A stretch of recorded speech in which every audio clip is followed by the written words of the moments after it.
desperate father's mysterious savior turns out to be the ex-wife who abandoned his dying son. Finn Turner's hands trembled as he stared at the anonymous donation receipt. $50,000 deposited into his son's rare disease research fund at the exact moment Jamie's condition worsened. The same amount, the same day, for the third time this year. His ex-wife Yara had vanished 3 years ago, claiming she couldn't handle their son's illness. But someone was watching. Someone new. Someone who might be closer than he ever imagined.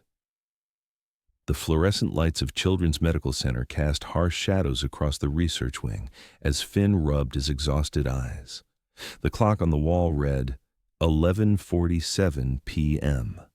But sleep would have to wait. Again. Jamie's latest blood work results spread across his desk told a story that made Finn's chest tighten with familiar dread. The autoimmune markers were climbing despite the experimental treatment protocol. 8-year-old Jamie Turner was dying, and his father would move mountains to save him. Finn's calloused fingers traced the donation notification on his computer screen. Kingston Foundation. The name meant nothing to him, but the timing meant everything. Each mysterious $50,000 gift had arrived within hours of Jamie's medical setbacks, as if someone was monitoring every detail of his son's condition. The pediatric research coordinator by day, weekend construction worker by necessity, Finn had learned to recognize the signs of hope versus false promises. This felt different, calculated, personal.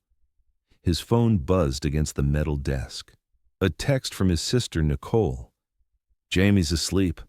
Fever down to 100.2. You need rest too." Finn typed back quickly, "Finishing up. Home soon." The lie came easily now. He wouldn't be home for hours, not when every minute spent reviewing research data might reveal the breakthrough that could save his son's life. Not when some anonymous benefactor was providing funding that kept the experimental program alive. The sound of soft footsteps in the hallway made Finn look up from his computer. Night shift was skeleton crew only, a few nurses, security, and the occasional parent who couldn't bear to leave their child's bedside.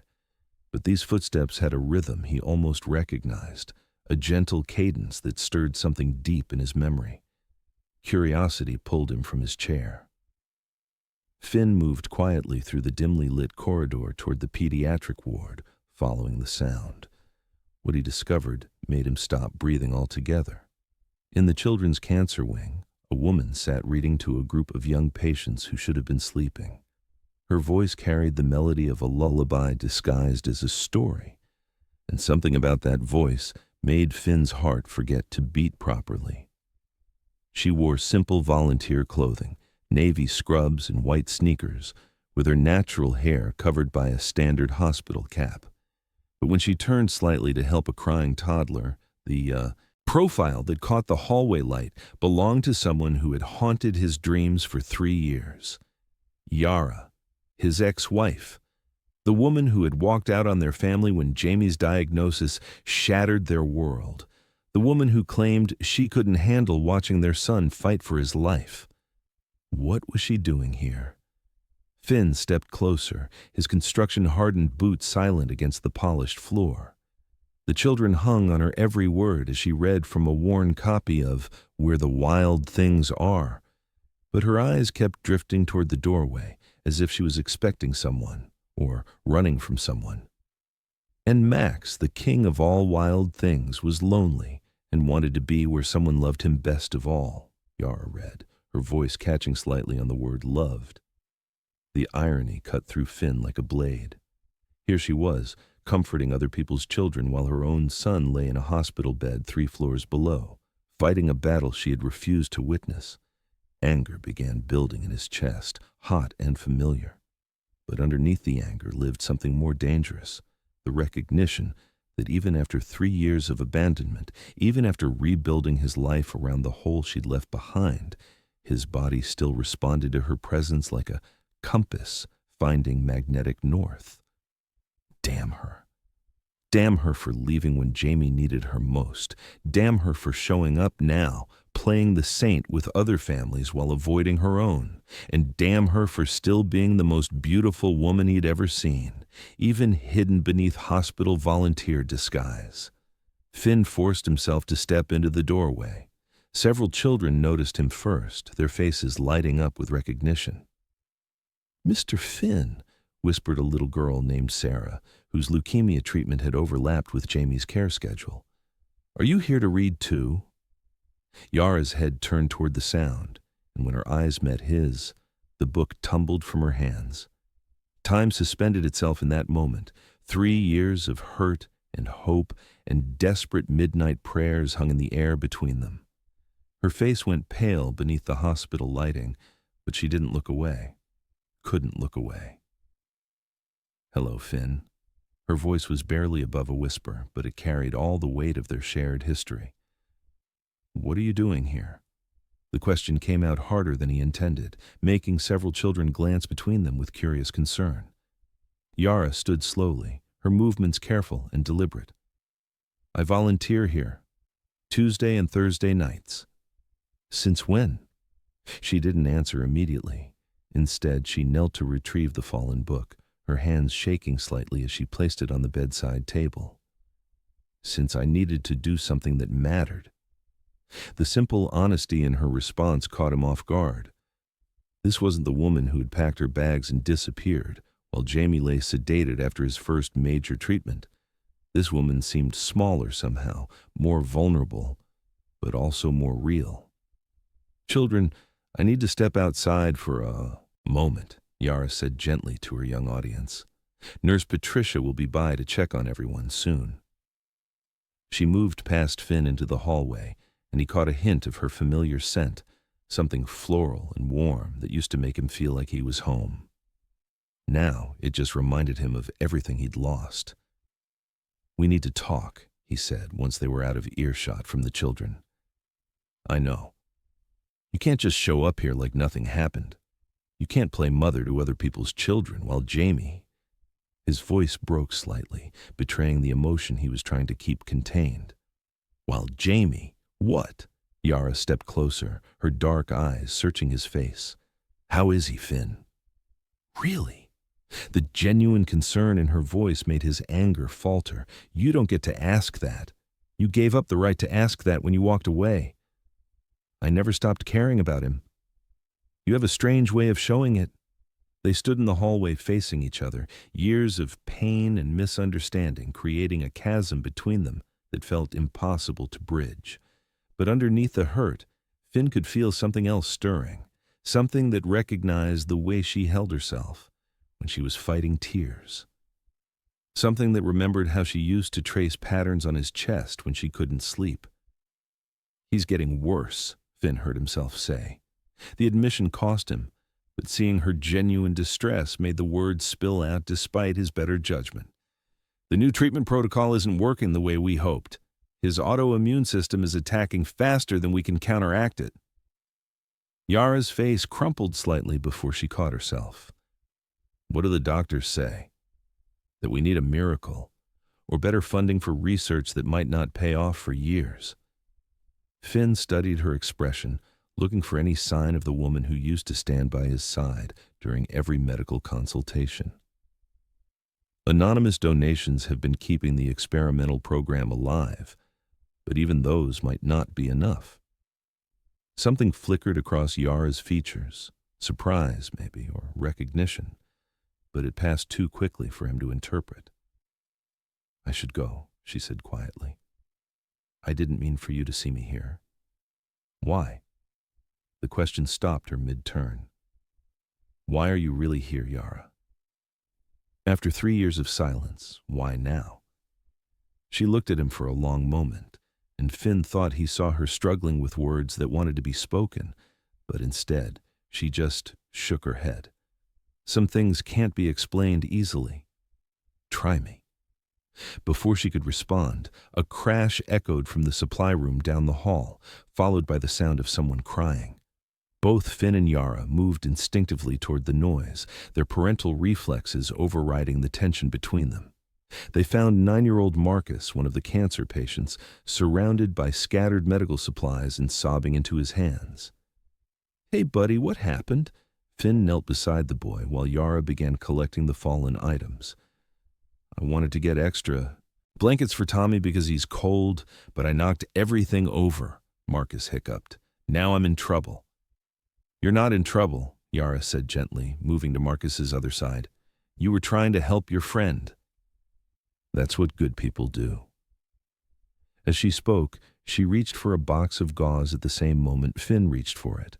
Their hands collided, fingers brushing in a contact that sent electricity shooting up both their arms.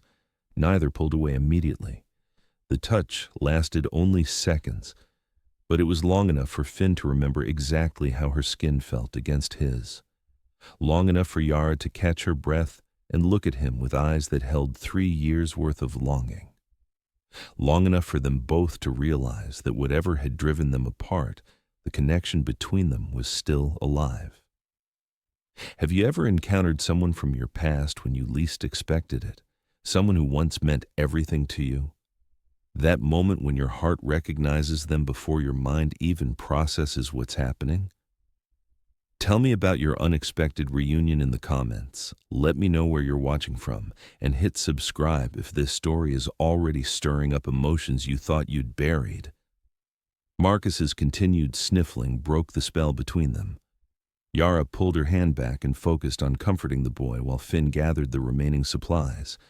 But the air in the small room had changed, charged, dangerous. "Let's get those blankets for Tommy," Yara said, helping Marcus to his feet. "And maybe we can find some extra pillows, too." As they worked together to comfort the child, Finn found himself stealing glances at his ex-wife. The way she moved with natural grace, even in the cramped space. The gentle authority in her voice when she spoke to Marcus. The careful way she avoided looking directly at Finn while being hyper-aware of his every movement. This was the woman he had fallen in love with 10 years ago.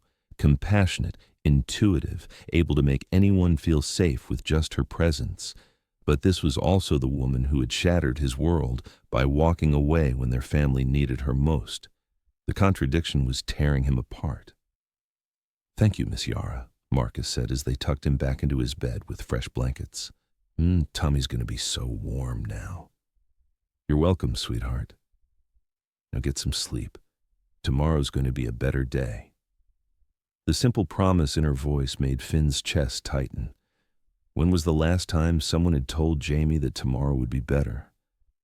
When was the last time Finn had believed it himself? They walked back toward the hallway in silence, but Finn could feel questions building between them like storm pressure.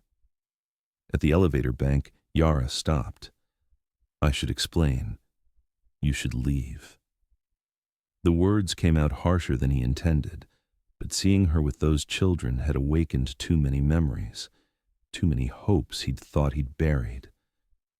Jamie doesn't need the confusion of thinking his mother might come back. He's been through enough. Pain flashed across Yara's face, quick and raw. "Has he asked about me?" The question hung in the air like a challenge. Finn wanted to lie, wanted to tell her that Jamie had forgotten all about the mother who abandoned him. But the truth was more complicated. "Every day for the first year," he said quietly. "Every birthday, every Christmas, every time he was scared during a procedure, he'd ask when Mommy was coming back." Finn stepped closer, his voice dropping to barely above a whisper. "Do you have any idea what it's like to explain to a sick child why his mother doesn't love him enough to stay?" Tears gathered in Yara's eyes, but she didn't let them fall. "You don't understand. Then make me understand." The challenge in his voice was unmistakable. "Explain to me how walking away from a dying child makes sense. Explain how you sleep at night knowing your son thinks he wasn't worth fighting for." "You think I sleep?" Yara's composure finally cracked, her voice rising slightly before she caught herself and looked around the empty hallway. "You think a single day has passed that I haven't thought about him? About both of you? Thinking isn't the same as being here. Being here wasn't safe." She stopped abruptly, as if she'd revealed more than she intended. Safe? What are you talking about? But Yara was already backing away, shaking her head. I can't do this. Not here. Not now. She turned toward the elevator, but Finn caught her arm gently. The contact sent another jolt of awareness through both of them, and for a moment they stood frozen by the memory of how perfectly they used to fit together. Don't run away again, he said, his voice rough with emotion. If you're going to be here, if you're going to be around sick children who remind you of what you walked away from, then don't run when it gets hard. Yara looked down at his hand on her arm, then back up at his face. Something in her expression shifted, became almost desperate. What if I told you I never wanted to leave? But you did leave. What if I told you that leaving you and Jamie was the hardest thing I've ever done, but I thought it was the only way to protect you both? Finn stared at her, trying to process words that didn't make sense with the story he'd been telling himself for 3 years. Protect us from what? The elevator dinged, announcing its arrival. Yara stepped back, breaking their contact. Some secrets are too dangerous to share, she said as the doors opened. But Finn, the donations to Jamie's research fund. Look into the Kingston Foundation. Really look. She stepped into the elevator, leaving Finn standing in the hallway with more questions than answers and a heart that was beating too fast for someone who was supposed to be over her. As the elevator doors closed, he caught one last glimpse of her face. She was crying now, silent tears that she wiped away with the back of her hand. But there was something else in her expression, something that looked almost like hope. Finn stood alone in the empty hallway, trying to make sense of what had just happened. 3 years of building walls around his heart, 3 years of telling himself he was better off without her, and 5 minutes in her presence had reduced all his defenses to rubble. But her final words echoed in his mind. Look into the Kingston Foundation. Really look. A chill ran down his spine as the pieces began forming a pattern he didn't want to see. The anonymous donations. The timing that seemed too perfect to be coincidental. Her knowledge of Jamie's condition. Her presence at a hospital where she had no obvious reason to volunteer. Kingston Foundation. Yara's maiden name was Kingston. Number. It couldn't be that simple. It couldn't be that she'd been helping them all along while letting him believe she'd abandoned them completely. Could it? Finn's hands were shaking as he pulled out his phone and began searching for information about the Kingston Foundation. What he found in the first few search results made his knees go weak. The Kingston Foundation was a private charitable organization worth over $2 billion, specializing in medical research funding. Founded by Victor Kingston, prominent businessman and philanthropist. Board members included his daughter, Yara Kingston Turner, the woman who had supposedly walked away from their family because she couldn't handle their son's illness, was worth billions. The anonymous donations that had been keeping Jamie's research alive were coming from her foundation. Yara hadn't abandoned them. She'd been watching over them from the shadows, funding their hope while living with the pain of staying away. But why? Why the deception? Why let him hate her for 3 years instead of revealing the truth? And what had she meant about protection? Finn leaned against the wall, his mind reeling with implications he wasn't ready to accept. If Yara had been the anonymous donor all along, if she'd been orchestrating Jamie's care from behind the scenes, then everything he thought he knew about their divorce was wrong, which meant everything he thought he knew about himself might be wrong too. The sound of approaching footsteps made him look up. Dr. Ruby Johnson, the research director, was walking toward him with a concerned expression. Finn, what are you doing here so late? Is everything all right with Jamie? Dr. Johnson, Finn straightened, trying to compose himself.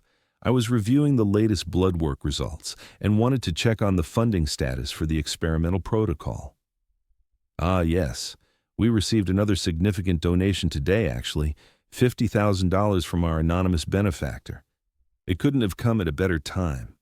We were about to run short on resources for the next phase of treatment. Finn's stomach dropped. Today?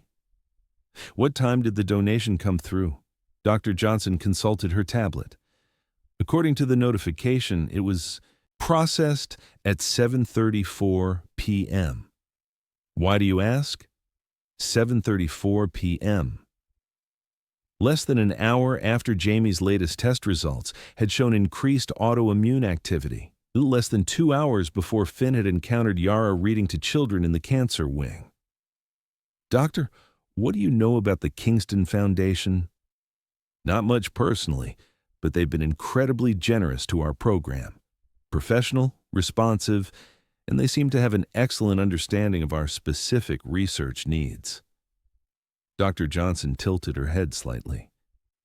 Is there a particular reason you're asking? Finn hesitated.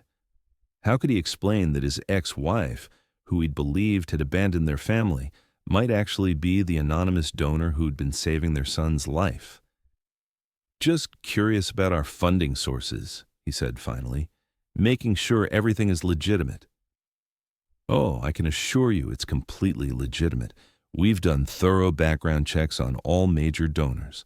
The Kingston Foundation has an impeccable reputation in medical philanthropy. Dr. Johnson's words should have been reassuring, but they only deepened Finn's confusion. If Yara's foundation was funding Jamie's treatment, if she'd been watching over them all this time, why hadn't she simply revealed the truth? Why allow him to struggle with medical bills and weekend construction jobs when she apparently had unlimited resources? Finn, Dr. Johnson's voice became gentler. You look exhausted. When was the last time you went home and got a full night's sleep? I'm fine. No, you're not. And Jamie needs you to be healthy and rested. The nursing staff can handle his overnight care. Go home. See your son in the morning with fresh eyes. Finn wanted to argue, but Dr. Johnson was right. His emotional encounter with Yara had left him shaken and unable to think clearly. He needed space to process what he'd learned and decide what to do next. You're right. I'll head home in a few minutes. Good. And Finn, try not to worry too much about the funding. Between you and me, I get the feeling our anonymous donor has a personal investment in Jamie's recovery. The timing of their contributions is too perfect to be coincidental. Dr. Johnson's observation sent another chill through Finn. If even the medical staff had noticed the pattern, how had he been blind to it for so long? Because he'd been so focused on surviving each day, on being everything Jamie needed, that he hadn't looked beyond the immediate crisis.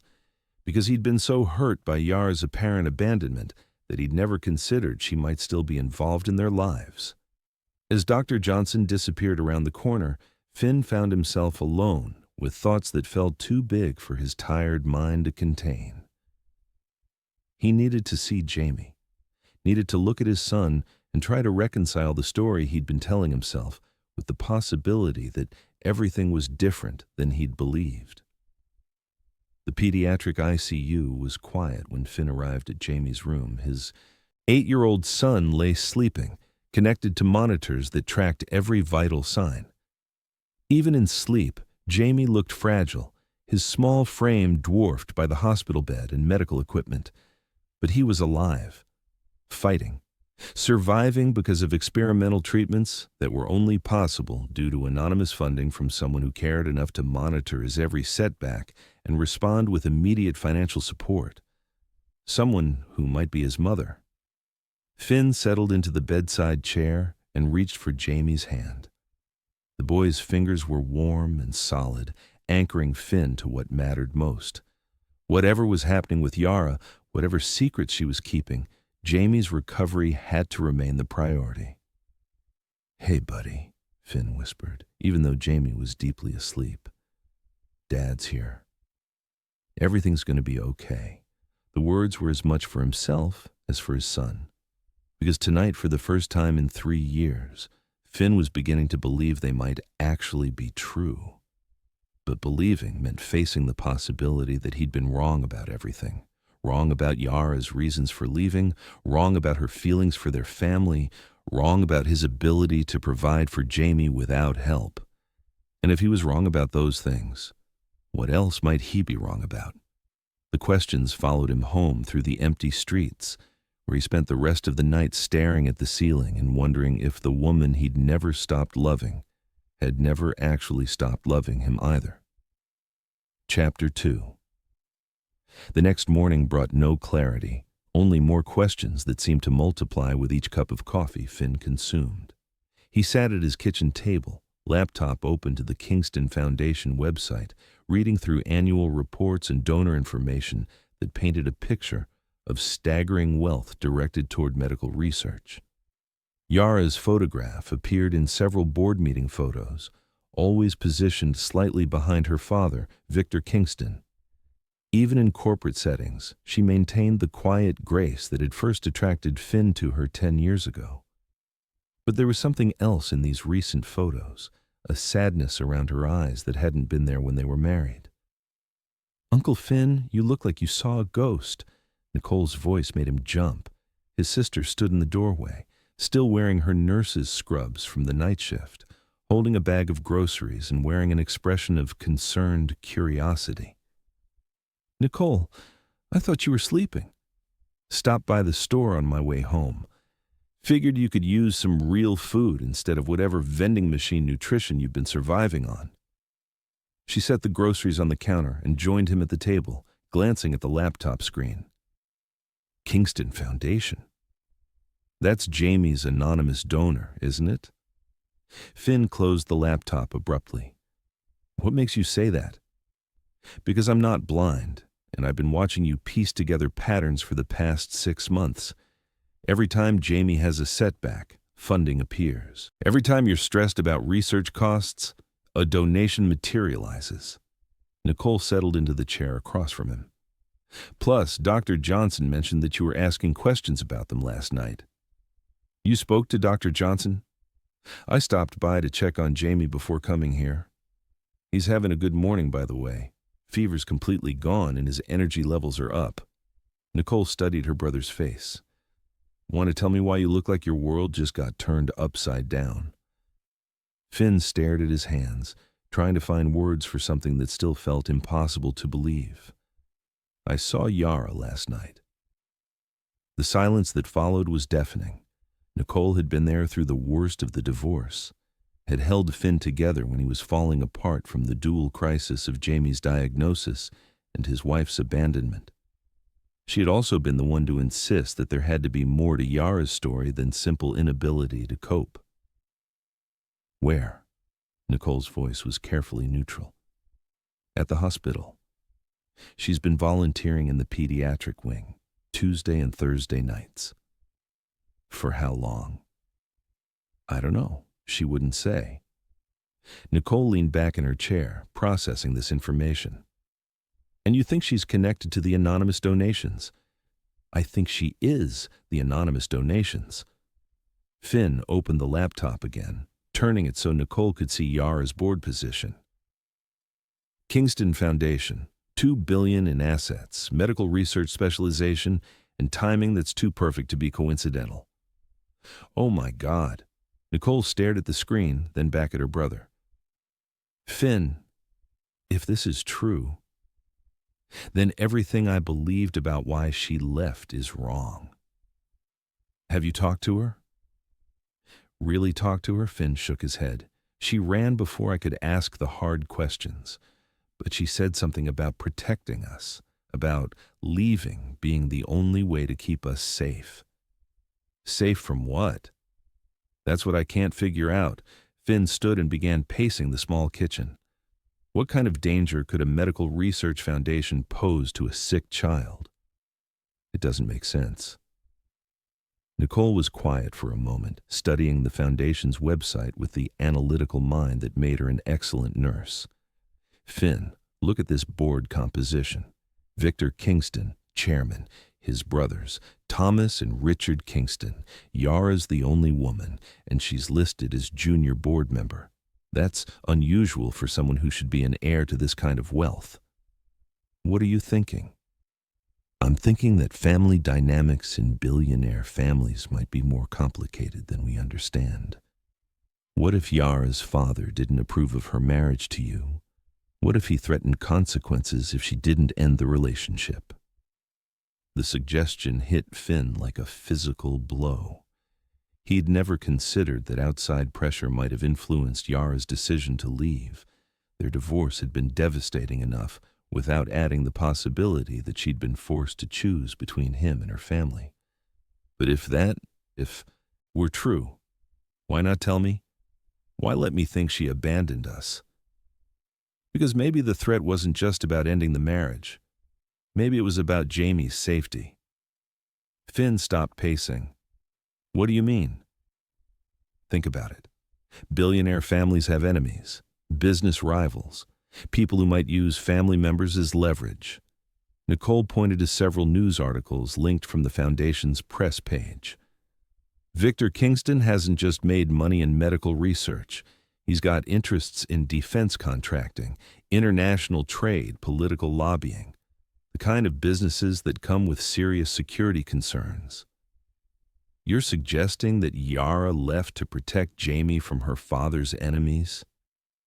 I'm suggesting that there might be more to this story than a woman who couldn't handle her child's illness. Nicole closed the laptop and looked at her brother seriously. And I'm suggesting that you need to find out the truth before you make any decisions about what this means for your family. Finn felt something shift inside his chest, a loosening of the anger he'd carried for 3 years, replaced by something more dangerous: hope. How do I do that? She made it clear she didn't want to explain. Then don't ask her to explain. Show up where she's volunteering and make it impossible for her to run away without talking. The suggestion was both terrifying and appealing. Finn wasn't sure he was ready to hear confirmation that Yara had been forced to choose between their family and Jamie's safety. But he also couldn't continue living with questions that were eating him alive. What if you're wrong?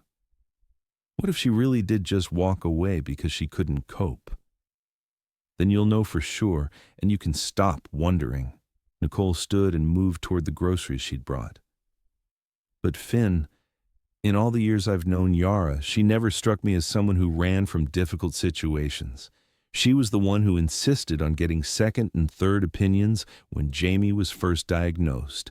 She was the one who researched every treatment option and fought with insurance companies. It doesn't sound like someone who gives up easily. Nicole's words resonated with memories Finn had tried to bury. Yara had been fierce in her advocacy for Jamie during those early months. She'd transformed from an art teacher into a medical research expert overnight, determined to understand every aspect of their son's condition. Her sudden departure had been so completely out of character that it had left Finn reeling with confusion as much as heartbreak. "I need to see Jamie," Finn said suddenly. "I need to be with him while I figure this out." "Good idea. And Finn, whatever you discover about Yara's reasons for leaving, remember that the most important thing is Jamie's health and happiness. Everything else is secondary." Nicole's advice followed Finn to the hospital, where he found Jamie sitting up in bed, coloring in a book and looking more alert than he had in weeks. The improvement was dramatic enough to make Finn's steps falter as he entered the room. "Dad?" Jamie's face lit up with genuine excitement. "Look what Miss Yara brought me." Finn's heart stopped. Miss Yara. She came by this morning with new coloring books and told me stories about wild animals. She knows so many cool facts about lions and elephants. Jamie held up his artwork, a surprisingly detailed drawing of a lion family. She said that Daddy Lion is very brave and takes care of his cubs no matter what. The message in Yara's story choice wasn't subtle, but seeing Jamie's obvious delight in their interaction created a complex mix of emotions in Finn's chest. Relief that his son was feeling well enough to engage with visitors, confusion about Yara's continued presence, and something that felt dangerously close to gratitude. She brought you coloring books and fruit snacks, and she promised to come back tonight to read more stories if Dr. Johnson says it's okay. Jamie's enthusiasm was infectious, but it also highlighted how long it had been since he'd shown this much energy. Jamie, do you remember Miss Yara from before you got sick? The 8-year-old considered this question with the seriousness he applied to all difficult topics. She seems familiar, like maybe from a dream, but she's really nice, and she knows exactly the kind of stories I like. Of course she did. Yara had been reading to Jamie since he was born, had created elaborate adventures and characters during their bedtime routines. The fact that Jamie didn't consciously recognize her but still responded to her storytelling style was both heartbreaking and somehow perfect. Dad, are you okay? You look sad. Finn forced himself to smile. I'm not sad, buddy. I'm just happy to see you feeling better. The new medicine is working really good.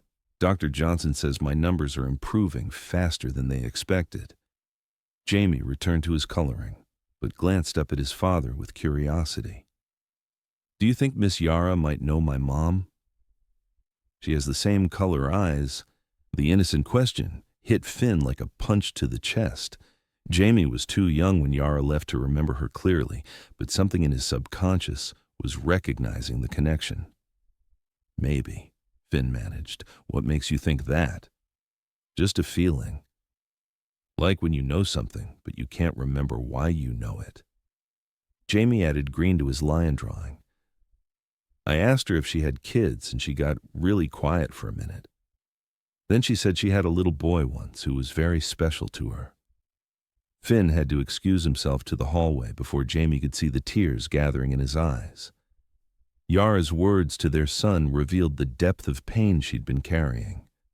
She hadn't referred to Jamie in the past tense because she'd stopped loving him. She'd done it because she believed she'd lost the right to claim him as her son. The complexity of emotions swirling through Finn's mind made it difficult to think clearly. Anger at 3, years of unnecessary separation, relief that Yara still loved Jamie, confusion about her reasons for staying away. And underneath it all, the growing certainty that he needed to understand the truth, no matter how complicated it might be. His phone buzzed with a text message from an unknown number. Jamie looks happy today. Thank you for letting me spend time with him. Why? Finn stared at the message, his thumbs hovering over the keyboard as he tried to decide how to respond. Part of him wanted to demand explanations, to insist that she stop playing games with their son's emotions. But a larger part recognized the courage it had taken for her to reach out, even in this small way. He typed back, he asked if you knew his mother. Said you have the same eyes. The response came quickly. Smart boy. He always was perceptive. We need to talk. Really talk. This time the pause stretched longer before her reply appeared. Tonight. Chapel. After Jamie's asleep. Finn found himself staring at the phone long after the screen had gone dark. Tonight he would finally get answers to questions that had been haunting him for 3 years. Tonight he would discover whether the woman he'd never stopped loving had been forced to break both their hearts to save their son. The rest of the day passed in a blur of nervous energy and distracted conversation. Finn tried to focus on Jamie's improved condition and the positive reports from his medical team, but his mind kept drifting to the upcoming conversation with Yara. Dr. Miles Webb stopped by during afternoon rounds, his usual serious expression brightened by optimism. I have to say, Finn, Jamie's response to the current treatment protocol has exceeded our best-case projections. His inflammatory markers are down significantly, and his energy levels are approaching normal ranges for a child his age. That's incredible news. It's more than incredible. It's the kind of progress we hoped for, but didn't dare expect this quickly. Dr. Webb consulted Jamie's chart. The timing of our funding increases has allowed us to be more aggressive with the experimental treatments. Whoever your anonymous donor is, they've made this level of care possible. Dr. Webb, can I ask you something confidential? Of course. Have you ever noticed anything unusual about the timing of the Kingston Foundation donations? Dr. Webb's expression grew thoughtful. You mean how they seem to anticipate our needs? Yes, actually. It's almost like they have access to Jamie's medical records in real time. The donations arrive within hours of any concerning developments. Is that normal for medical philanthropy? Not at all.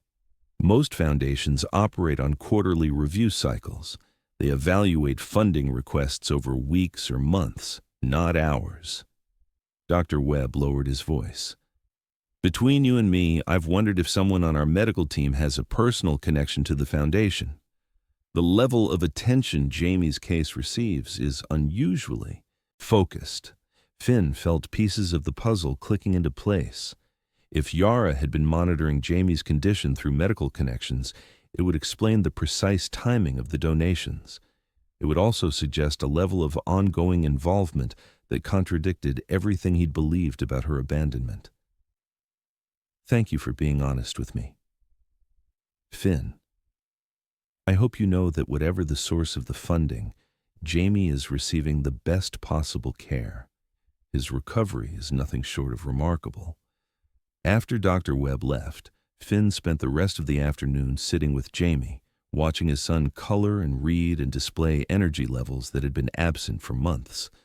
The improvement was undeniable, and the timing coincided perfectly with the most recent donation from Yara's foundation. She'd been saving their son's life from the shadows while Finn struggled with medical bills and sleepless nights. The realization was both humbling and infuriating. As evening approached, Jamie grew sleepy from the day's activities. Finn helped him settle into bed, reading from one of the books Yara had brought that morning. Dad, will Miss Yara come back tomorrow? I don't know, buddy. Would you like her to? Yeah, she makes me feel safe, like when I used to have good dreams about a nice lady who sang me songs. Jamie's eyes were already heavy with approaching sleep. I think maybe she's the same lady from my dreams. Finn's throat tightened with emotion. Even in the depths of sedated sleep during his worst medical episodes, Jamie had somehow retained memories of his mother's love. Get some rest, Jamie. Tomorrow's going to be a good day. Promise? I promise. After Jamie fell asleep, Finn made his way to the hospital chapel. The small, non-denominational space was empty except for a few flickering candles and the quiet presence of hope that seemed to inhabit places where people came to pray for miracles. Yara was already there, sitting in the back pew with her hands folded in her lap. She'd changed out of her volunteer scrubs into simple jeans and a sweater, her natural hair loose around her shoulders. She looked younger somehow, more like the woman Finn had married than the stranger who had walked away. He slid into the pew beside her, leaving enough space that they weren't touching, but close enough to catch the familiar scent of her perfume. For several minutes they sat in silence, both staring at the simple cross that adorned the front of the chapel. Thank you, Finn said finally, for the donations, for watching over Jamie, for keeping him alive when I couldn't afford to. You were keeping him alive just fine. The funding just made it easier. Yara, I need to understand why. Why help us while staying away? Why let me believe you'd abandoned us? She was quiet for so long that Finn wondered if she would answer at all. When she finally spoke, her voice was barely above a whisper. Because loving someone sometimes means protecting them from the consequences of that love. What consequences? What were you protecting us from? Yara turned to look at him directly for the first time since he'd arrived. Her eyes were bright with unshed tears, but her expression was resolute. My father. My family.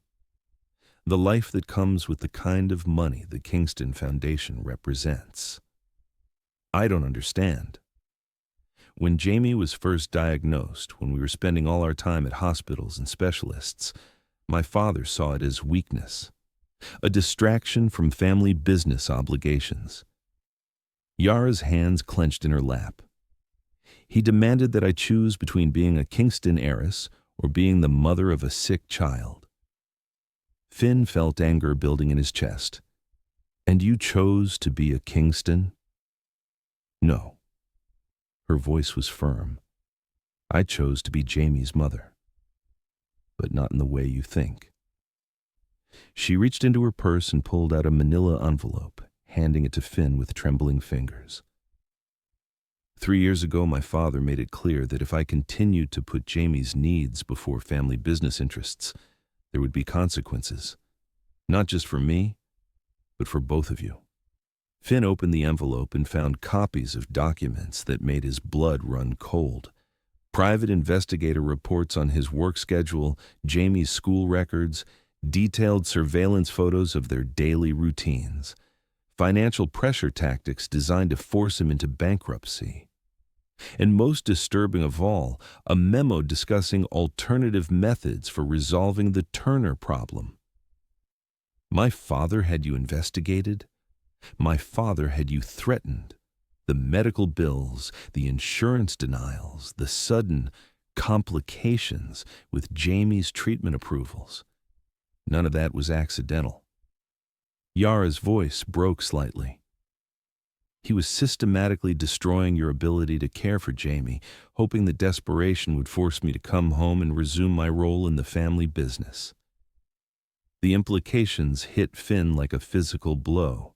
The financial struggles that had driven him to work construction jobs on weekends, the bureaucratic nightmares that had delayed Jamie's treatment, the insurance battles that had consumed months of their lives, all of it had been orchestrated by Yara's father.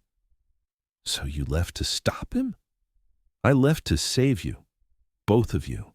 Tears were flowing freely down her face now. "The only way to get him to call off the pressure was to convince him that I was done with my old life, that I was ready to be the daughter he wanted instead of the wife and mother I chose to be. But you never stopped helping us." "I couldn't. I loved Jamie too much to watch him suffer when I had the resources to help. So I created the anonymous donation system, channeled money through foundations my father doesn't monitor closely, and found ways to ensure Jamie got the care he needed without connecting it back to me." Finn stared at the documents in his hands, trying to process the revelation that their family had been under siege by forces he'd never even known existed. "Yara, this is insane. Your father can't just terrorize people because he doesn't approve of their choices. My father has enough money and influence to do whatever he wants. He's done worse things for less important reasons." She reached over and touched his hand gently. "Finn, I know how this looks. I know it seems like I took the coward's way out, but I couldn't bear the thought of Jamie dying because my family's enemies decided to use him as leverage against my father." "Enemies? The defense contracting business comes with serious security risks. My father has made powerful enemies over the years, people who wouldn't hesitate to target family members if they thought it would give them an advantage." Yara's voice grew stronger as she explained. "I was terrified that staying with you would make you and Jamie targets for people who wanted to hurt Victor Kingston. The pieces of a much larger and more dangerous puzzle were finally falling into place." Finn understood now why Yara's departure had seemed so sudden and inexplicable. She'd been trying to protect them from threats they didn't even know existed. "But you've been volunteering here. Isn't that dangerous too?" "I'm careful. I use a different name for volunteer work. Stay away from any activities that might connect back to the Kingston family. And I've been working behind the scenes to minimize my father's ability to threaten people I care about." "Working how?" A small smile appeared on Yara's face for the first time since their conversation began. "Let's just say that having access to family financial records gives me certain advantages when it comes to ensuring my father's cooperation." Finn found himself torn between admiration for her strategic thinking and frustration at 3 years of unnecessary separation. Why didn't you tell me? We could have faced this together. Because I was afraid you'd try to fight him, and I couldn't risk something happening to you or Jamie because of my family's dysfunction. Yara turned in the pew to face him fully. Finn, you're a good man who believes in doing the right thing. But my father doesn't operate by normal rules. He would have destroyed you without blinking if he thought it served his purposes. So you've spent 3 years sacrificing your own happiness to keep us safe. I've spent 3 years trying to find a way to neutralize the threat so I could come home. Her voice dropped to a whisper. Because I never stopped loving you, either of you. The admission hung in the air between them like a prayer. Finn looked at this woman who had given up everything to protect their family, who had endured 3 years of separation and secrecy to ensure their son could fight his illness without additional dangers. Yara, I don't know how to process this. I've spent 3 years hating you for leaving, and now you're telling me you left to save us. I know it's a lot, and I know I should have found a way to explain without putting you at risk, but I was scared and desperate and trying to make impossible choices with no good options. Finn reached for her hand, intertwining their fingers the way they used to during difficult conversations. The contact sent familiar warmth through both of them, a reminder of the connection that had never truly disappeared. The donations. How long have you been monitoring Jamie's condition? Every day since I left. I have contacts in the medical community who keep me informed about his progress. When his condition worsened 6 months ago, I increased the funding to ensure he could access the most aggressive treatments available. And you've been volunteering here to see him in person.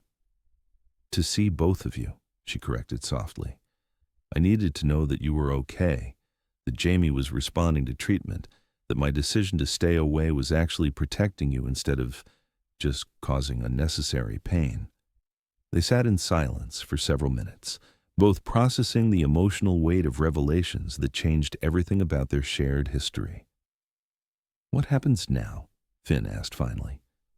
I don't know. My father is still dangerous, still capable of making life difficult for people who cross him, but I've been working on some insurance policies that might change the dynamic. What kind of insurance policies? Yara's expression became cautious. The kind that ensure his cooperation in leaving my family alone. Finn recognized the look on her face. It was the same determined expression she'd worn when fighting insurance companies and advocating for Jamie's treatment.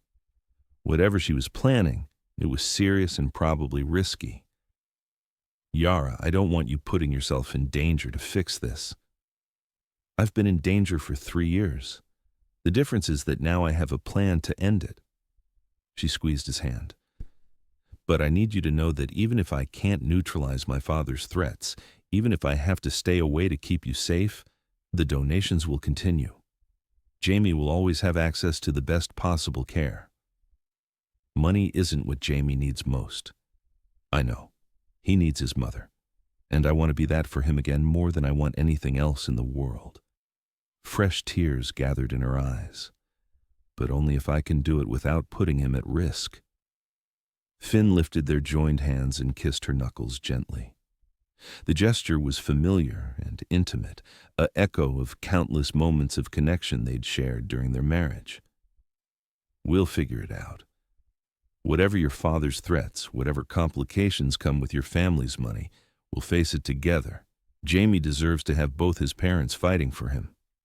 Finn, you don't understand what you're agreeing to. My family's world is complicated and dangerous. So is watching your child fight a life-threatening illness. So is working 3 jobs to pay for experimental treatments. So is living every day wondering if you'll lose the person who matters most to you. Finn's voice grew stronger with conviction. I've been handling complicated and dangerous for 3 years. The difference is that now I know I don't have to handle it alone. Yara searched his face, looking for any sign of doubt or hesitation. What she found instead was the same determined love that had convinced her to marry him 10 years ago. Are you sure? Because once you're involved with my family's business, there's no going back to a simple life. Yara, there's nothing simple about any of this, but if it means Jamie gets to have his mother back, if it means we get to be a family again, then I'm willing to face whatever complications come with your last name. The hope that had been building in her eyes finally spilled over into a smile that transformed her entire face. For the first time in 3 years, she looked like the woman Finn had fallen in love with, confident, determined, and ready to fight for what mattered most. "There's something else you need to know," she said, her voice growing steady with purpose. "Tomorrow night, my father's flying in for a surprise visit. He's been monitoring the donation patterns and has figured out that I'm involved with Jamie's treatment again." Finn felt his stomach drop. "What does that mean?" "It means we're about to find out whether my insurance policies are strong enough to protect our family. And it means that after tomorrow, everything changes, one way or another." She leaned closer, and Finn caught the familiar scent of her shampoo mixed with the lingering smell of hospital disinfectant. The combination should have been unpleasant, but instead it represented everything she'd sacrificed to stay close to their son. "Finn, if something goes wrong tomorrow, if my father's threats prove stronger than my defenses, I need you to promise me something. Anything. Promise me you'll never let Jamie think his mother didn't love him enough to stay. Promise me you'll tell him that every choice I made was about protecting him, not abandoning him." The request broke something inside Finn's chest. He reached up and cupped her face in his hands, forcing her to meet his eyes. "I promise. But I also promise that I'm not going to let anything happen to you. We've lost 3 years to your father's threats. We're not losing any more time." Before Yara could respond, Finn leaned forward and kissed her. It was soft at first, tentative, a question more than a statement, but when she responded by melting into his touch, when her hands came up to rest against his chest, the kiss deepened into something that carried 3 years of longing and loss and desperate hope. When they finally separated, both were breathing hard and staring at each other with expressions of wonder and fear and overwhelming love. "I've missed you," Yara whispered against his lips. "Every single day. I've missed you too. More than I ever admitted to myself." They held each other in the quiet sanctuary of the chapel, both knowing that tomorrow would bring challenges that could either reunite their family permanently or force them apart again.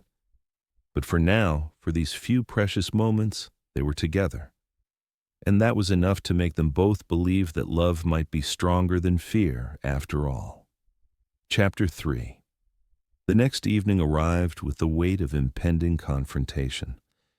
Finn had spent the day in a state of nervous energy, splitting his time between Jamie's bedside and research into Victor Kingston's business empire. What he'd discovered painted a picture of a man who viewed human relationships as strategic assets to be managed or eliminated as necessary. Jamie's continued improvement provided the only bright spot in an otherwise tense day. The 8-year-old was sitting up, engaging with his physical therapy exercises, and asking when Miss Yara would return to read more stories. "Soon, buddy," Finn promised, hoping it was true. "Miss Yara has some important things to take care of first." "Is she in trouble?" She seemed worried yesterday. The perceptiveness that made Jamie special also made it difficult to shield him from adult concerns. Finn chose his words carefully. Sometimes grown-ups have to deal with complicated family situations. But Miss Yara cares about you very much, and she'll be back as soon as she can. Good. I dreamed about her again last night. We were playing in a big garden with lots of flowers, and she was teaching me the names of all the different butterflies. Jamie's expression grew thoughtful. "Dad, do you think some people can love you even when they have to be far away?" The innocent question pierced straight through Finn's heart. "Yes, Jamie. Sometimes people have to be far away to keep you safe, but that doesn't mean they love you any less. That's what I thought. Miss Yara has the same kind of sad, happy eyes that you get when you think I'm not looking. Children saw everything, Finn realized. All the careful explanations and protective lies in the world couldn't hide the truth from someone who experienced love as directly as Jamie did. Nicole arrived for her evening shift with updates that increased Finn's anxiety. "There's unusual activity in the parking garage," she reported quietly. "Security mentioned that someone's been asking questions about hospital staff schedules." And Dr. Johnson received a call from someone claiming to represent a family foundation, wanting to discuss Jamie's care personally. Victor Kingston? Probably. Whatever Yara's planning, it's happening tonight. As if summoned by their conversation, Finn's phone buzzed with a text from Yara. "Meet me in the research wing conference room at 8 p.m. Come alone." Finn showed the message to Nicole, who frowned with concern. "I don't like this. It feels like a setup." "Maybe. But I can't protect Jamie and Yara by hiding. If her father wants a confrontation, better to face it directly. At least let me know where you are. If things go bad, someone needs to be able to find you." Finn appreciated his sister's protective instincts, but he also knew that whatever happened tonight would determine whether his family had a future together. Caution was a luxury they couldn't afford. The research wing was eerily quiet at 8 p.m., most of the daytime staff having departed hours earlier. Finn found the conference room door slightly ajar, soft light spilling into the hallway. He pushed it open to find a scene that made his breath catch. Yara stood at the far end of the room, no longer dressed in simple volunteer clothing. She wore an elegant black dress and pearls that spoke of old money and social authority. Her natural hair was styled in a sophisticated updo, and her makeup was flawless. She looked every inch the billionaire heiress she'd been born to be. But it was the man seated at the conference table who commanded Finn's immediate attention. Victor Kingston was smaller than Finn had expected, probably in his early 60s, with silver hair and the kind of quietly expensive clothing that whispered rather than shouted wealth. His eyes were pale blue and calculating, and when he looked at Finn, his expression suggested he was evaluating the worth of a potential business acquisition. "Mr. Turner," Victor said without standing, "please have a seat. I believe it's time we discussed your family situation." Finn remained standing, his attention focused on Yara. She met his eyes briefly, and he saw both determination and fear in her expression. Whatever insurance policies she'd mentioned, she was about to put them to the test. "Father," Yara said, her voice carrying new authority, "I'd like you to meet Finn Turner, Jamie's father and my husband." "Ex-husband," Victor corrected mildly. "And I'm afraid that distinction is about to become permanent." "Actually, no." Yara moved to stand beside Finn, a gesture of solidarity that wasn't lost on anyone in the room. "I've filed papers to reverse our divorce. Finn and I are remarrying, and I'm resuming my role as Jamie's mother." Victor's expression didn't change, but something cold flickered in his eyes. "I see. And you believe I'll simply accept this decision?" "I believe you'll find it's not your decision to make." Yara's voice remained steady, but Finn could see the tension in her shoulders. "I'm resigning from the Kingston Foundation Board, effective immediately. I'm also exercising my right to claim my inheritance early, under the provisions of grandmother's trust." "Your grandmother's trust requires family approval for early distribution." "Not anymore." Yara reached into her purse and withdrew a thick legal document. "I've spent the past 3 years documenting your use of family resources to threaten and harass innocent people. Finn's financial difficulties, Jamie's insurance problems, the surveillance and intimidation tactics, all of it traces back to Kingston Foundation resources used for personal vendettas." Victor's calm facade began showing cracks. "You have no proof. I have detailed financial records, recorded conversations, and witness testimony from the private investigators you hired. Yara's voice grew stronger with each word. I also have evidence of several other occasions when you've used family money to destroy people who crossed you. The Patterson family in Seattle, the Rodriguez Clinic in Miami. Should I continue? Finn watched this exchange with growing amazement. This was not the frightened woman who had fled 3 years ago to protect her family. This was someone who had spent years preparing for exactly this confrontation. "What do you want?" Victor asked finally. "I want you to transfer my full inheritance to an independent trust that you cannot access or control. I want a written guarantee that you will never again interfere with my family's life or business. And I want assurance that Jamie's medical care will continue to be funded without strings or conditions. And if I refuse?" Yara smiled, and there was nothing warm about the expression. "Then the documentation I've gathered finds its way to federal prosecutors who are very interested in how certain defense contracts were obtained through questionable methods. The Kingston Foundation loses its tax-exempt status, and your business empire faces scrutiny that I doubt it could survive." The room fell silent, except for the hum of fluorescent lighting. Finn realized he was holding his breath, waiting to see whether 3 years of strategic planning would be enough to neutralize a lifetime of manipulation and control. Victor Kingston studied his daughter for a long moment, perhaps seeing her clearly for the first time in years. "You've become quite formidable, Yara. I learned from the best. And you're willing to destroy the family business to protect this?" Victor gestured dismissively toward Finn. "I'm willing to protect my real family from someone who views love as weakness and loyalty as a commodity to be bought and sold." Yara stepped closer to the table. "Father, you taught me that power comes from being willing to sacrifice anything for what you want most. I want my family back. How far are you willing to go to stop me?" Another long silence stretched between them. Then Victor Kingston did something unexpected. He laughed. "I underestimated you. 3 years ago I thought you were simply being sentimental about a sick child and an unsuitable husband. I didn't realize you were capable of this level of strategic thinking. Is that a compliment or a threat?" "It's an acknowledgement."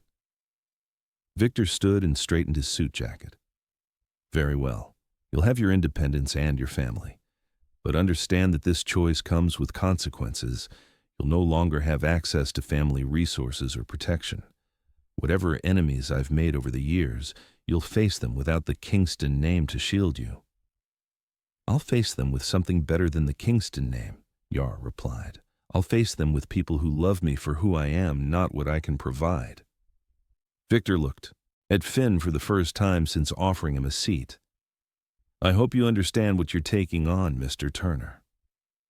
My daughter's worth approximately $800 million. That kind of wealth attracts attention from people who would happily kill for a fraction of that amount." "Then we'll be careful," Finn said simply. "But we'll be careful together." "Admirable sentiment. I hope it survives contact with reality." Victor gathered his papers and moved toward the door. "Yara, you have 1 week to arrange the trust transfer and finalize your resignation. After that, consider our family relationship officially terminated." "I considered it terminated 3 years ago when you threatened my son." Victor paused in the doorway. "For what it's worth, the boy appears to be recovering well. The experimental treatments have been remarkably effective." "Yes, they have. Perhaps you inherited more business acumen than I realized. Good evening." After Victor left, the conference room fell into heavy silence. Yara remained standing beside the table, her composed facade beginning to crack as the adrenaline of confrontation faded. "Is it over?" Finn asked quietly. "The immediate threat is over, but he was right about the other dangers that come with this kind of wealth." Yara turned to face him fully. "Finn, I need you to understand what you're agreeing to. $800 million makes us targets for kidnapping, extortion, and worse. Are you sure you want to expose Jamie to that kind of risk? Finn crossed the room and took her hands in his. They were trembling slightly, betraying the emotional cost of standing up to her father. Jamie's been at risk his entire life, first from his illness, then from your father's threats. At least now he'll face those risks with both his parents protecting him. And if something happens to us, if we're wrong about being able to keep him safe, then we'll deal with it the same way we've dealt with everything else, together, one day at a time, doing our best to love him and protect him and give him reasons to keep fighting. Yara searched his face, looking for any trace of doubt or hesitation. What she found instead was the same steady determination that had attracted her to him in the first place. "I love you," she said simply. "I never stopped loving you, not even when I thought I had to choose between you and Jamie's safety. I love you too, and I'm tired of love being something we have to sacrifice instead of something that makes us stronger." This time, when Finn kissed her, it carried the weight of reunion and commitment and hope for a future they were finally free to choose together. When they separated, both were smiling through tears. "What happens now?" Yara asked. "Now we go see our son. Together, and we start figuring out how to be a family again. Family money can be both a blessing and a curse, can it? When love conflicts with family expectations, where do you draw the line? Share your thoughts in the comments about choosing love over obligation, and don't forget to subscribe for the conclusion of Finn and Yara's story. They walked hand in hand through the hospital corridors toward the pediatric ward, both nervous about Jamie's reaction to seeing them together. But when they entered his room, they found him sitting up in bed, coloring with intense concentration. "Miss Yara!" Jamie's face lit up when he saw her. "And Dad! Are you here together?" "We are," Yara said, moving to sit on the edge of his bed. "Jamie, there's something important I need to tell you." "Are you my mom?" The direct question caught both adults off guard. Jamie set down his crayons and looked at Yara with eyes that held wisdom beyond his 8 years. "How did you know?" Yara whispered. "I remembered your voice. From when I was little and sick, before the bad dreams started. You used to sing me songs about brave little lions who were stronger than they knew." Tears spilled down Yara's cheeks as she reached out to touch her son's face. "Yes, sweetheart, I'm your mom, and I'm so sorry I had to be away for so long." "It's okay. Dad explained that sometimes people have to go away to keep you safe. But you're here now, right? You're not going away again?" "Never again," Yara promised. "From now on, we're going to be together. All three of us." Jamie launched himself into his mother's arms with the enthusiasm of a child who had finally gotten his most important wish granted. Finn watched them hold each other and felt something healing inside his chest that he hadn't even realized was broken. "Dad, come here," Jamie demanded, holding out one arm toward his father. "We need a family hug." As Finn joined the embrace, he realized that this moment, surrounded by medical equipment in a hospital room, exhausted from months of fighting for their son's life, facing an uncertain future with new dangers and complications, this was exactly where he belonged. "I love you both so much," Yara whispered into their shared embrace. "We love you too, Mom," Jamie said. "And Dad says love makes everything better, even when it's really hard. Your dad is very smart." "I know. That's why I knew you'd come back eventually, because he never stopped loving you, even when he was sad." Children really did see everything, Finn thought. All their careful attempts to protect Jamie from adult emotions, and he'd understood the truth all along. "Jamie," Yara said gently, "there are going to be some changes now that we're together again. We might need to move to a new house with better security, and there will be people whose job is to keep us safe." "Like bodyguards?" "Something like that." Jamie considered this with the seriousness he applied to all new information. "Will they be nice?" And will they let me go to school and play with other kids? They'll be very nice. And yes, you'll still get to do all the normal kid things. We'll just be more careful about some things. Okay, as long as we're together, I don't mind being careful. The simple acceptance in Jamie's response reminded both parents why they'd been willing to fight so hard for this moment. Their son deserved a life filled with love and security, regardless of the complications that wealth might bring. Dr. Miles Webb appeared in the doorway, smiling at the family reunion he was witnessing. I hope I'm not interrupting, but I have some wonderful news about Jamie's latest test results. Please come in, Finn said, though none of them loosened their family embrace. Jamie's inflammatory markers have dropped to nearly normal levels. His immune system appears to be stabilizing, and we're optimistic that the current treatment protocol may lead to complete remission. Dr. Webb's smile grew wider. In simple terms, your son is beating this illness. The news hit all three of them like a physical force. After years of fighting and hoping and fearing the worst, the possibility of complete recovery felt almost too good to believe. Complete remission? Yara asked, her voice barely steady. We'll need to continue monitoring and treatment for at least another year, but yes, Jamie appears to be winning his battle. Jamie looked up at his parents with eyes shining with hope and excitement. Does this mean I can go home soon? All of us together? It means exactly that, Finn said, his voice thick with emotion. We're going home together, as a family. As Dr. Webb left them to celebrate privately, the three of them held each other in the hospital room that had been the site of so much fear and hope over the past months. Outside, the sun was setting over a city that held new possibilities for their future. What are you thinking about? Yara asked, noticing Finn's contemplative expression. I'm thinking about second chances. About how love doesn't always follow the timeline we expect, but it always finds a way back to where it belongs. And I'm thinking about how grateful I am that our son is stubborn enough to keep fighting, even when everything seemed impossible. I'm thinking about butterflies, Jamie added seriously. In my dream last night, Mom, said that butterflies have to go through really hard changes to become beautiful. Maybe that's what happened to our family. The wisdom in their 8-year-old's observation left both parents speechless. He was right. They had all gone through transformations that had been painful but necessary. Finn had learned to accept help without feeling diminished. Yara had found the courage to stand up to her father and fight for what mattered most. And Jamie had discovered strength he never knew he possessed. You're absolutely right, buddy, Finn said finally.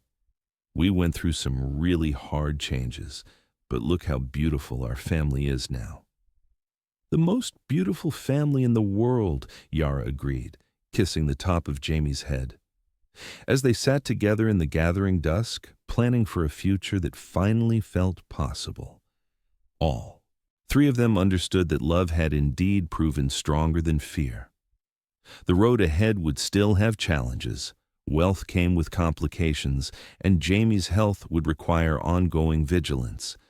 But they would face everything together, as a family reunited by courage and sustained by hope. The anonymous charity donor had revealed herself not as a stranger motivated by philanthropic duty, but as a mother whose love had never wavered, even when circumstances forced her to express that love from the shadows.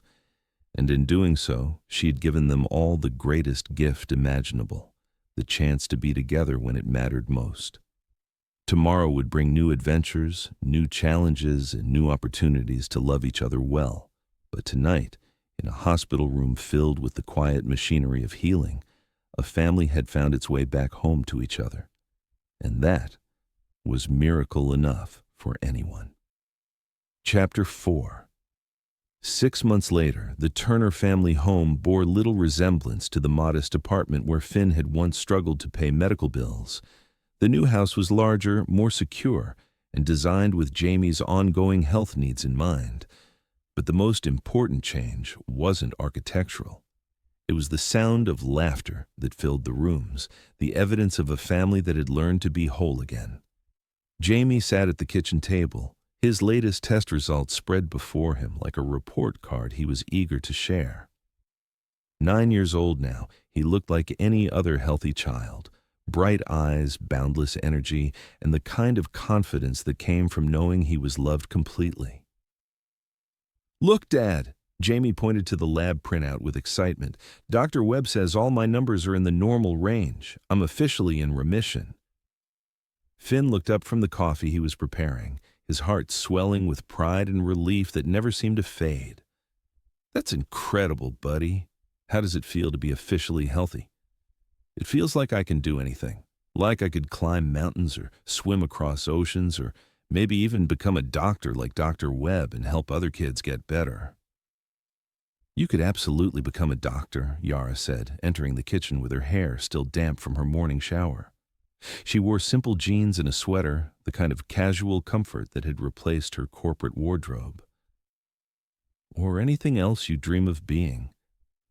She kissed Jamie's forehead and then moved to wrap her arms around Finn from behind as he stood at the counter. The gesture was natural now, unconscious, the way married couples touched each other when they felt secure in their love. "Good morning," she murmured against his shoulder. "Good morning, beautiful." Finn turned in her arms and kissed her properly, still amazed that he could do so without fear of losing her again. "Gross," Jamie declared with theatrical disgust. "You guys are always doing mushy stuff now." "Get used to it," Finn laughed. "We have a lot of lost time to make up for." The truth was, their remarriage 6 months ago had felt less like a wedding and more like a homecoming. They'd chosen to exchange vows in the hospital chapel where they'd first reconnected, with Jamie as their ring bearer and Nicole as maid of honor. Dr. Webb had walked Yara down the aisle since Victor Kingston had made good on his promise to consider their family relationship terminated. The absence of Yara's father had stung initially, but it had also freed them to create their own traditions, their own version of what family meant. "Speaking of mushy stuff," Yara said, settling into a chair beside Jamie, "I have some news that might make you both a little emotional." Both Finn and Jamie turned to look at her, curiosity evident on their faces. "I've been working with a team of lawyers and financial advisors to establish something called the Turner Family Foundation. It's going to be dedicated to funding rare disease research and supporting families who are dealing with childhood illnesses." "That's amazing," Finn said, understanding immediately why this mattered to her. "A way to help other families avoid the financial struggles we went through." "Exactly. But here's the part that might make you emotional. I want you to be the foundation's director, Finn. And Jamie, when you're older, if you're interested, there will be a place for you too." Jamie's eyes went wide with excitement.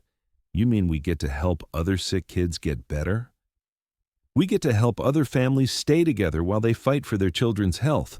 No more anonymous donations. We'll work directly with families, with hospitals, with researchers who are developing new treatments." Finn felt his throat tighten with emotion. The idea of turning their painful experience into a source of hope for others felt like the perfect culmination of their journey.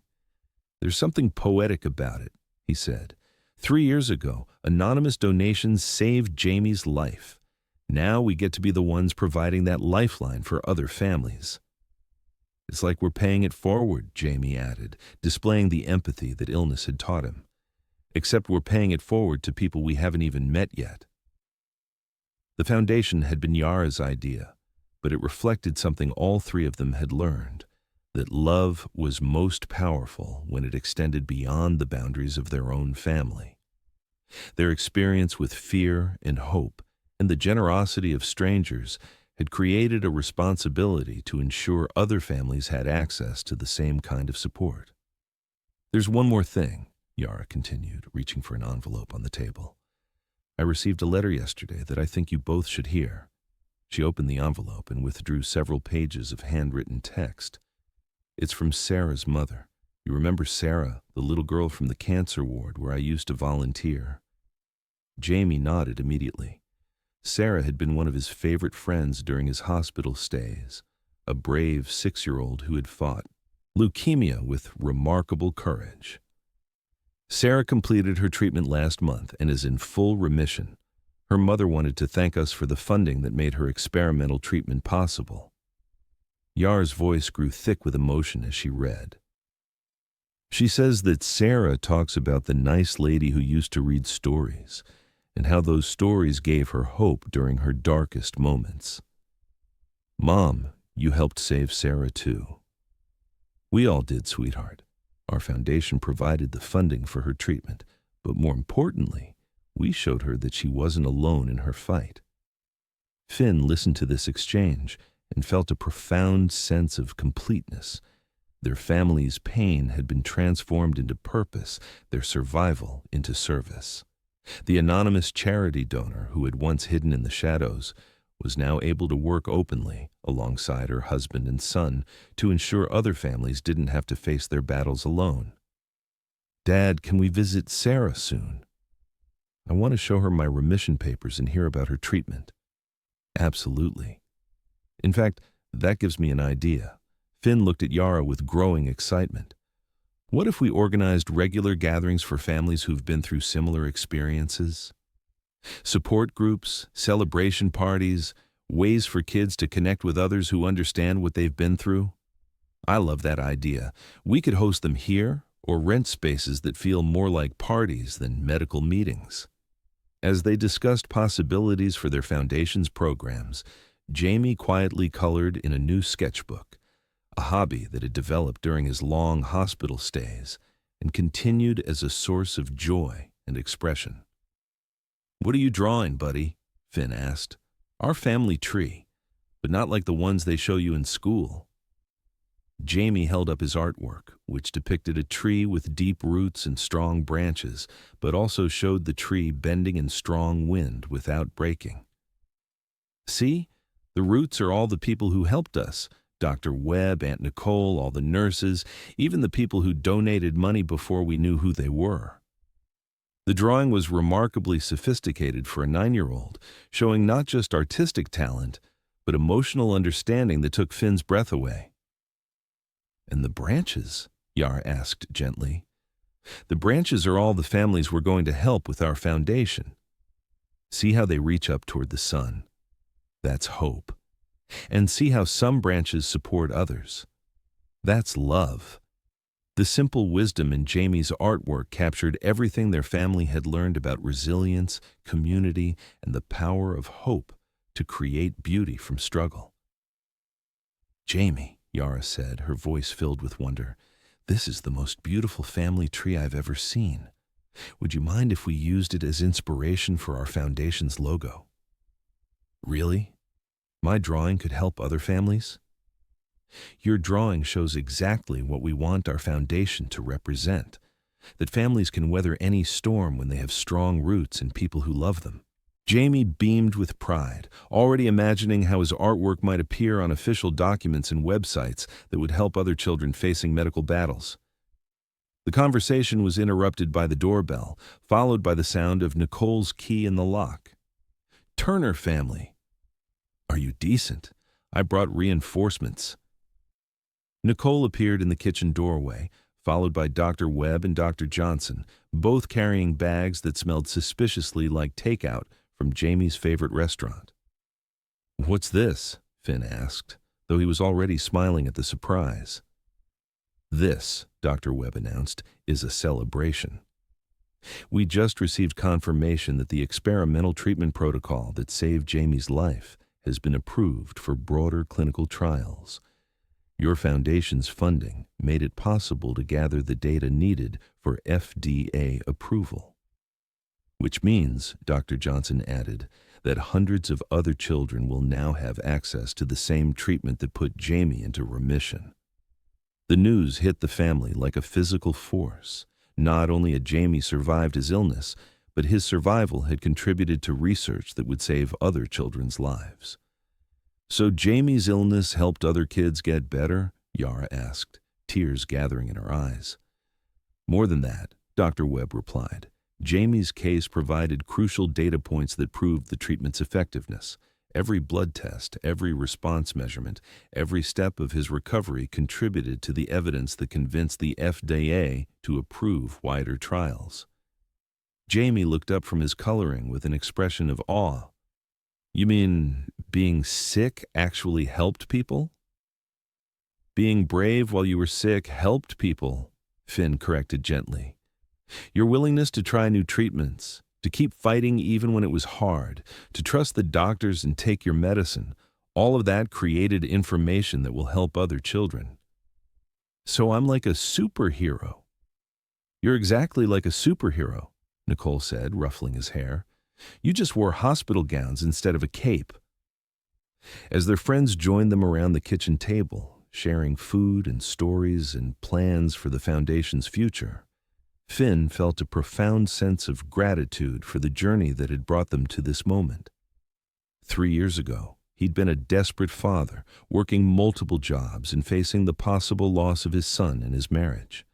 The anonymous donations that had seemed like miraculous interventions from a stranger had actually been expressions of love from the woman he'd never stopped caring about. But more than that, their family's crisis had revealed strengths none of them had known they possessed. Jamie's illness had taught him courage and empathy beyond his years. Yara's forced separation had shown her how to fight for what mattered most, even against impossible odds. And Finn's struggle to provide for his family had proven that love could sustain them through anything. I want to propose a toast, Finn said, raising his coffee mug, to anonymous angels who turn out to be the people we love most, to children who teach adults about bravery, to second chances and new beginnings, and to families that prove love is stronger than fear, hope is stronger than despair, and together is always better than alone. To the Turner Family Foundation, Dr. Webb added, and to making sure no family faces these battles without support. To Jamie, Nicole said, for showing us all what real heroism looks like. To Mom and Dad, Jamie contributed seriously, for never giving up on me or on each other. To love that finds a way, Yara concluded, her voice steady with conviction. They clinked mugs and glasses around the table, a group of people who had been brought together by crisis and bonded by hope. Outside, the afternoon sun streamed through windows that looked out on a garden where Jamie now played without limitations, where butterfly bushes bloomed in remembrance of Yara's stories about transformation and beauty. Later that evening, after their guests had departed and Jamie had fallen asleep clutching his remission papers like a treasure, Finn and Yara sat together on their back porch, watching stars appear in the darkening sky. Do you ever wonder what would have happened if your father hadn't forced us apart? Finn asked. Yara considered the question seriously. I think we would have survived Jamie's illness together, but I'm not sure we would have learned everything we needed to learn about ourselves. The separation was devastating, but it also forced me to find strength I didn't know I had. And it showed you that accepting help doesn't diminish your worth as a father or provider. So you think everything happened for a reason? I think everything happened because people made choices, some good, some terrible, some necessary. But I also think that love has a way of creating meaning from chaos, beauty from brokenness. Finn reached for her hand, intertwining their fingers the way they had in the hospital chapel months ago. I'm grateful for all of it, even the painful parts, because they led us here, to this moment, to Jamie being healthy and our family being whole. And to the foundation, to the chance to turn our story into hope for other families. They sat in comfortable silence, both thinking about the future they were building together. Tomorrow would bring foundation meetings and treatment protocols and the ongoing joy of watching Jamie grow into the remarkable young man he was becoming. There would be challenges, managing wealth responsibly, maintaining security without losing freedom, helping other families while protecting their own. But tonight, they were simply a family that had survived the worst, and discovered that love really was the most powerful force in the universe. "Finn," Yara said quietly, "thank you for never giving up on us, even when I gave up on myself. Thank you for loving us enough to sacrifice everything to keep us safe, and for finding the courage to fight your way back to us. Thank you both for showing me that home isn't a place, it's wherever the people you love are waiting for you." Jamie's voice drifted from his bedroom window above them, talking in his sleep about butterflies and superheroes and families that love each other forever. The anonymous charity donor had finally come home. Sometimes the greatest act of love is letting go, but the greatest act of courage is choosing to hold on when it matters most. Finn and Yara's story reminds us that real love isn't about what we can provide materially, but about showing up authentically for the people who matter most. Their journey from divorce to reunion teaches us that healing is possible when we choose vulnerability over self-protection, and that sometimes the help we need comes from the most unexpected places, even from those we thought had abandoned us. Have you ever had to choose between protecting someone you love and being with them? Have you discovered that someone's actions, which seemed hurtful at the time, were actually motivated by love? Share your stories of unexpected love and second chances in the comments below. If this story touched your heart, please give it a thumbs up and subscribe to Dear Love Diaries for more stories about love's power to heal and transform. What story would you like to hear next? Let me know in the comments, and I'll see you tomorrow with another tale from the heart.